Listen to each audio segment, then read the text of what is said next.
It is the world's fastest growing faith. 1 of every 4 people on earth find spiritual peace in the words of the Quran. Nearly 1,400 years ago, the angel Gabriel came to Muhammad with revelations that he was to deliver to all of mankind. He spent the rest of his life communicating God's message and setting an example for how each human being should live. Today, many Americans associate Islam with images of violence and hatred. But such scenes are the work of a few suicidal fanatics. Their actions directly contradict the teachings of Muhammad and cloud the memory of a man who long ago brought a new message of hope and serenity. It is not possible to conclude that the Prophet is a man of hate. The Prophet of Islam is without doubt the most misunderstood major aspect of the Islamic religion. Who was this man who founded Islam and brought spiritual comfort to so many? Muhammad is often thought to be worshipped as Jesus is worshipped by Christians. This is absolutely and categorically not the case. He was an ordinary human being with the same emotions, the same fears, the same insecurities that we live with.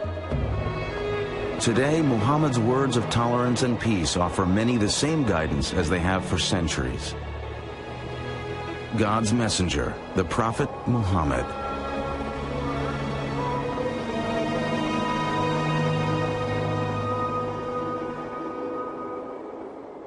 Out of respect for the beliefs and practices of Muslims, no image of the Prophet Muhammad or his immediate family will be shown in this biography.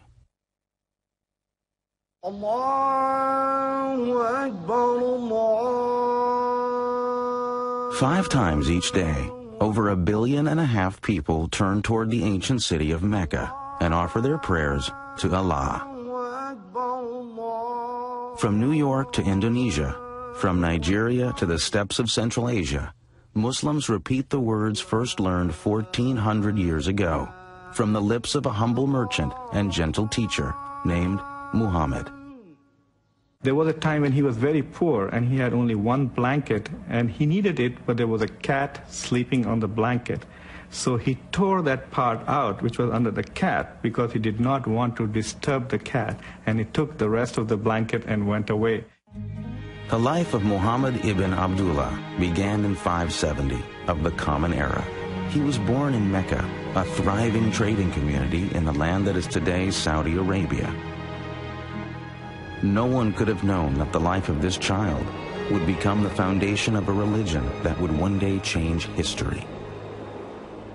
At the time of Muhammad's birth, Arabia was a harsh, barren land, broken only by the occasional oasis. The Arabs who lived in this demanding world migrated from site to site, struggling to live off their flocks in the harsh desert. To survive in such a place, Arabs depended on the support of their tribe. The tribe protected them from harm, not only from the desert, but also from the endless raids and vendettas launched by other tribes. Social life in pre-Islamic Arabia was grim, and Muhammad was born into a time of violence, turmoil, and despair, not unlike our own. The basic structure of social organization was the tribe. But the desert nomads also depended on other Arabs who had gradually built small cities where they engaged in commerce. The most prosperous of these cities was Mecca, home to the young Muhammad.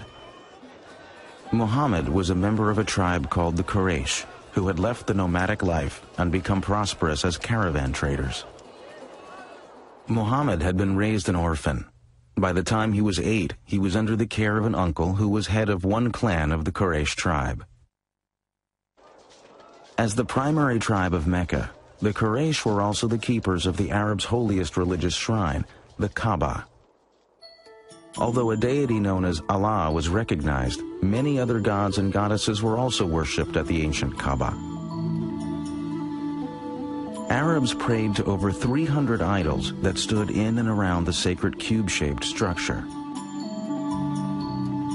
It had a very important social and political consequence because it was a holy place and all violence was forbidden in a 30-mile radius around the Kaaba. Trading had brought wealth to Mecca. But jealousy and constant feuds were breaking down the old tribal system. The rich were ignoring the poor. Some felt that the old Arab religion needed change. Jews and Christians had had their prophets of reform. Just as Moses and Jesus had provided inspiration and renewal, many in Mecca now longed for a new spiritual revitalization. Muhammad had become a caravan manager in his native city, leading trading trips as far away as the land that is today Syria. But he was also aware that the old values of charity and community were breaking down in Mecca. Muhammad was deeply respectful of the religion of his ancestors. He was a frequent visitor to the Kaaba and attempted to lead a life of fairness and respect for all. We don't have lots and lots of information about the Prophet Muhammad before he was called to be a prophet, but that information which the tradition has passed down indicates somebody who was, on the one hand, very good at what he did, a caravan manager. His nickname, among other things, was Al-Amin, the trustworthy person.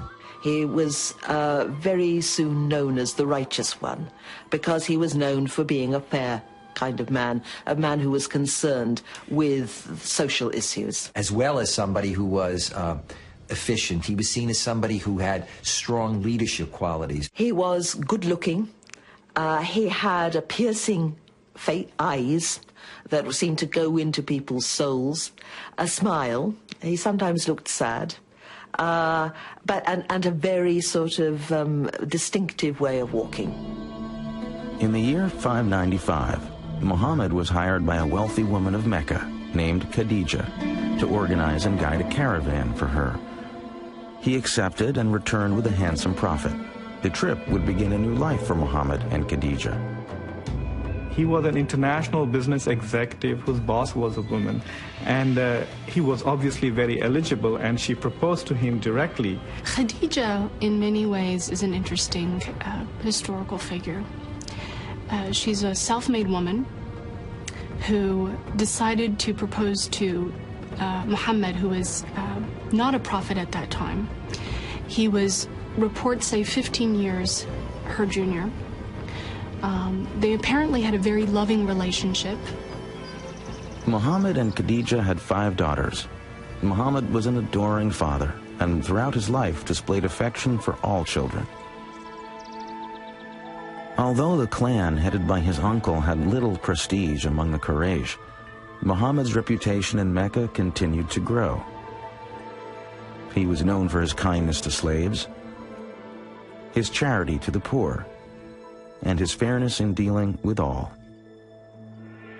Each year during Ramadan, the 9th month of the lunar year, Muhammad sought out the mountains surrounding Mecca as a place where he could refresh himself in solitude and prayer.